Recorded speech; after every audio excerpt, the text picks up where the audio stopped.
নমস্কার বন্ধুরা, বাঙালি কারখানার নতুন ভিডিওতে আপনাদের সবাইকে ওয়েলকাম। আমাদের পাহাড়ে গাড়ি চালানোর ভিডিওতে অনেকেই কমেন্ট করে জানিয়েছিলেন যে পাহাড়ে ওঠার সময়তে গ্রেডিয়েন্টেতে স্লোপের জায়গাগুলোতে সেই জায়গাগুলোতে অনেক সময় আপনাদের অনেকের হয়তো অসুবিধা হয়। অনেক সময় অসুবিধাটা কখন হয়, যখন হঠাৎ করে ধরুন একটা টার্নের মুখে নেক্সট একটা বড় একটা চড়াই আছে, অথবা চড়াইয়ের সময় সামনের কোনো গাড়ি দাঁড়িয়ে গেল, সেই জায়গা থেকে গাড়িটাকে নিয়ে ওঠার সময়তে অনেকেই আমরা অসুবিধা ফেস করি।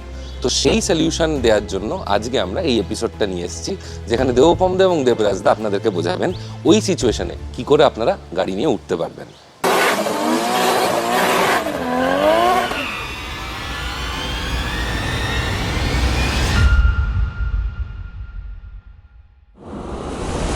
পাহাড় তো ছেড়ে দিন, আমরা অনেক সময় দেখি কোনো ফ্লাইওভার বা কোনো পার্কিং র্যাম্পে যদি কোনো গাড়ি যাচ্ছে, উঠছে রাদার, আগের গাড়িটা যদি দাঁড়িয়ে পড়ে সঙ্গে সঙ্গে তখন পিছনের গাড়িটাও পিছনে ড্র্যাগ করতে শুরু করে। তাহলে এর থেকে সলিউশনটা কি? একটা ইজি সলিউশন আছে, সেটা হচ্ছে যে আপনারা যখনই গাড়িটা দাঁড়িয়ে পড়ছে, আগের গাড়িটা যখন দাঁড়িয়ে পড়েছে, আপনার গাড়ির পিছনে ড্র্যাগ করছে, হ্যান্ডব্রেকটাকে তুলবেন। এবার যখন হ্যান্ডব্রেকটা রিলিজ করবেন তখন কি করবেন, আস্তে করে অ্যাক্সিলারেটরটাকে ছাড়বেন আর ক্লাচ থেকে পাটা তুলবেন। তখন দেখবেন গাড়িটা আলটিমেট একটা জায়গায় গিয়ে পিক আপটা নেবে, সেই সময় আপনি হ্যান্ডব্রেকটাকে নামিয়ে দেবেন। এবার এই যে ক্লাচটা ছাড়া আর অ্যাক্সিলারেটর মারার যে ব্যাপারটা আছে না, এর মধ্যে একটা পজিশন আছে যেখানে এসে আমি যদি forget accelerator for the start, কিন্তু ক্লাচটা ছাড়তে ছাড়তে একটা পজিশন আছে যেখানে ক্লাচটা ছাড়লে এমন একটা পাওয়ার জেনারেটেড হবে যেটা গাড়িটাকে জাস্ট স্ল্যান্টে ধরে রাখবে, যেটাকে নর্মালি বলে হচ্ছে, আমি অনেক ভিডিওতেই দেখেছি বলে বাইটিং ফোর্স।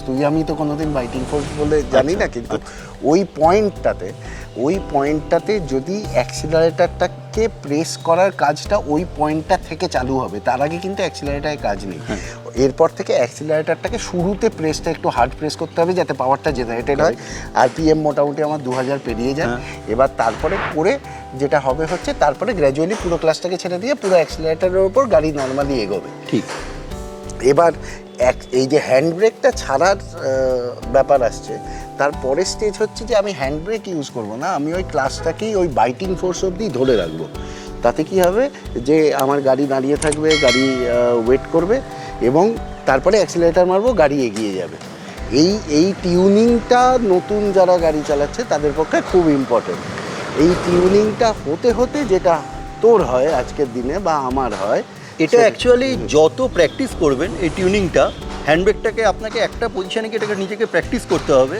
ক্লাচ থেকে আপনি পাটা তুলছেন আর অ্যাক্সিলারেটর প্রেস করছেন, এটা ওই ক্লাচ আর অ্যাক্সিলারেটরের খেলা। আপনি যত প্র্যাকটিস করবেন তত আপনি এটাতে কমফোর্টেবল ফিল করবেন। একটা জায়গায় গিয়ে তখন আর হ্যান্ডব্রেকটা লাগবে না, তখন দেখবেন এই দুটোর উপরে কন্ট্রোল চলে এলে আপনি ইজিলি গাড়িটাকে তুলতে পারবেন। হ্যাঁ, সেই জায়গাটা হচ্ছে একদম অ্যাবসলিউটলি ভাবার ব্যাপার নেই আর কি। আমি ক্লাচ একটা স্মুথ রিলিজে ছাড়বে, অ্যাক্সিলারেটর একটা স্মুথ প্রেসে হবে, গাড়ি বেরিয়ে যাবে। কারেক্ট। এবার তারপরের বক্তব্য হচ্ছে যে কিন্তু এই যখন আমরা এই যে মাউন্টেন ট্রিপ করি, যেখানে ইনক্লাইন আছে, যেমন আমরা যে পেলিংয়ের যে শর্টকাটটা নিয়েছিলাম, আমরা রিসেন্টলি শিটং যাচ্ছি, শিটংয়ের যে ইনক্লাইন, এরকম বেশ কিছু ইনক্লাইন থাকে যেখানে, বা রাস্তা খারাপ আছে, সামনে একটা ট্রাক যাচ্ছে পাহাড়ে, সেই ট্রাক তো আর আমাদের গাড়ি স্পিডে যাবে না। এবার সে দাঁড়িয়ে গেল, আমি দাঁড়িয়ে গেলাম, এবার এমন একটা ইনক্লাইনে দাঁড়ালাম সেখানে যে আমাদের টিউনিংয়ের হিসেবেও কিন্তু ওই তুলতে পারছি না। অনেক সময় রয়েছে। তখন যেটা দরকার সেটা হচ্ছে, তখন আগে ফুল হ্যান্ড ব্রেক নিয়ে, ফুল হ্যান্ড ব্রেক টেনে নিয়ে আগে একটা ডিপ ব্রেথ, তারপরে হচ্ছে হ্যান্ড ব্রেকটা টানা অবস্থায় আমি ফার্স্ট গিয়ার দেব, আমি ক্লাচ ছাড়তে ছাড়তে ক্লাচটাকে বাইটিং ফোর্সের জায়গায় এনে ক্লাচটাকে ধরে রাখবো, ধরে অ্যাক্সিলারেটর প্রেস করব, যেখানে আমি দেখবো RPM 2000 হয়ে গেছে।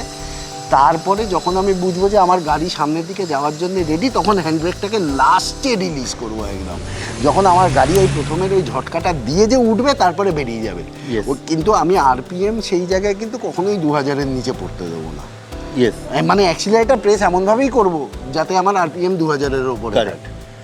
কিন্তু অনেক সময় দেখবি, অনেক সময় হয়তো আমরাও খানিকটা জায়গায় কোথাও গিয়ে ফেল করি, যেখানে গিয়ে ধর গাড়ি একদম স্টল হয়ে গেছে, কারণ আগের গাড়ি উঠছে না। যেমন তোর মনে থাকবে আমাদের ফেলিংয়ের স্কাইওয়াক, আগের গাড়ি উঠছে না। তখন যদি আমরাও অনেক সময় যখন ফেল করবো, তখন লাস্ট অপশান হচ্ছে কোনো রাস্তা থেকে পাথর এনে গাড়ির পিছনে অ্যাটলিস্ট সেটাকে দিয়ে হোল্ড করিয়ে রাখা, যাতে গাড়িটা না কন্ট্রোলটা লস করে। একদম। মানে সেটা অনেকটা সেটা মেন্টাল সাপোর্ট, একটা মেন্টাল সাপোর্ট, ওটা একদম লাস্ট স্টেজ। কারেক্ট, ওটা যে একদম আমার last গাড়ি stage। গড়াবে না। আমার গাড়ি গড়াবে না। কারেক্ট।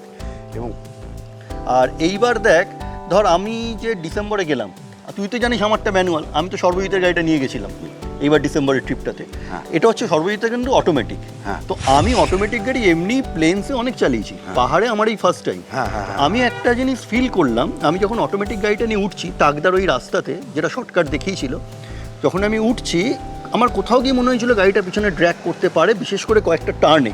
হ্যাঁ। তখন আমি কি করছিলাম, হালকা হালকা অ্যাক্সিলারেটরকে ট্যাপ করে ছেড়ে দিচ্ছিলাম, অ্যাক্সিলারেটর ট্যাপ করে ছেড়ে দিচ্ছিলাম। এইখানে যদি অ্যাক্সিলারেটরকে ট্যাপ করে ছেড়ে দেওয়া যায়, তাহলে গাড়ি কিন্তু নিজের পিক আপে নিয়ে, নিজের ফোর্স নিয়ে গাড়ি উঠে যাবে।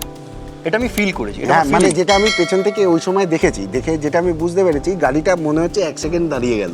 আমি ভাবছি এটা কি ফেল করছে, তারপরে দেখলাম বেরিয়ে গেল।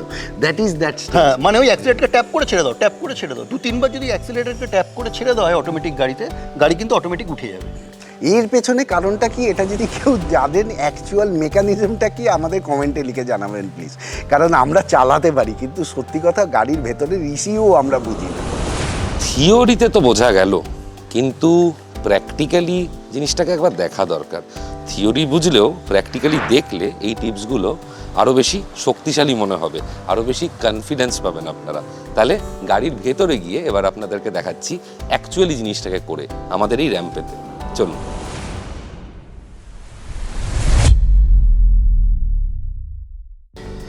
গাড়ি এবার ফার্স্ট গিয়ারে, পার্কিংয়ের র্যাম্পে উঠব। এই উঠতে আরম্ভ করলাম, ইমেজিনারি ধরে নিচ্ছি সামনের গাড়ি এইখানে থেমে গেল। আমি গাড়ি স্টপ করে দিয়েছি, ব্রেক মেরে গাড়ি স্টপ। ছাড়লে গাড়ি পেছনে গড়িয়ে যাবে। ভয় লাগার কথা খুব। এবার যেটা করার দরকার সেটা হচ্ছে আমি এই বাঁ পায়ের ক্লাচ একটু একটু করে ছাড়ছি, ছেড়ে এইবার আমি ব্রেক থেকে পা সরিয়ে নিলাম, ক্লাচ এতটা তুলেছি যে গাড়ি কিন্তু আর গড়াচ্ছে না, গাড়ি স্ট্যান্ড স্টিল। এই যে গাড়ি স্ট্যান্ড স্টিল। এবার ক্লাচ মেরে, এবার এটাই বাইটিং ফোর্স। এবার আরেকটু যদি ছাড়ি, আমার অ্যাক্সিলারেটারে পা নেই, গাড়ি কিন্তু উঠছে। এক্ষেত্রে উঠছে তার কারণ হচ্ছে এই র্যাম্পটা এমন কিছু ইনক্লাইন নয়, অ্যাকচুয়াল পাহাড়ের ইনক্লাইনে এটাকে অ্যাক্সিলারেটার মেরে গাড়িটাকে তুলতে হবে।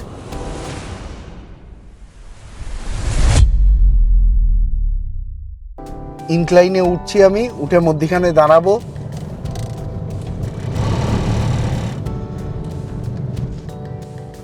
দাঁড়িয়ে পড়লাম। এখান থেকে যদি আমি গাড়ি ছেড়ে দিই, গাড়ি ফ্রিলি নিচে গড়াবে, এই যে like this.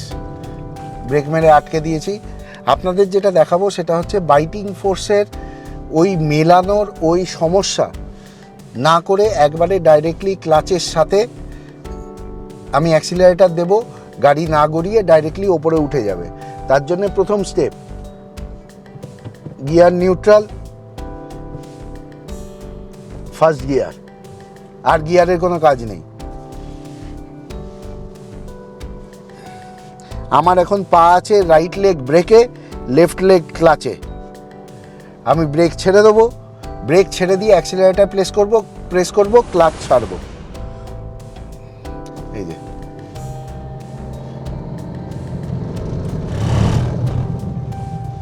This is far smoother.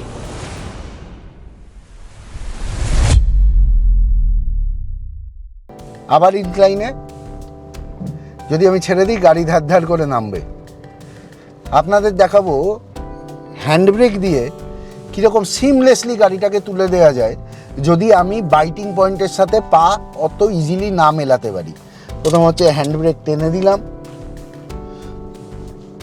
গাড়ি আমার ফার্স্ট গিয়ারে,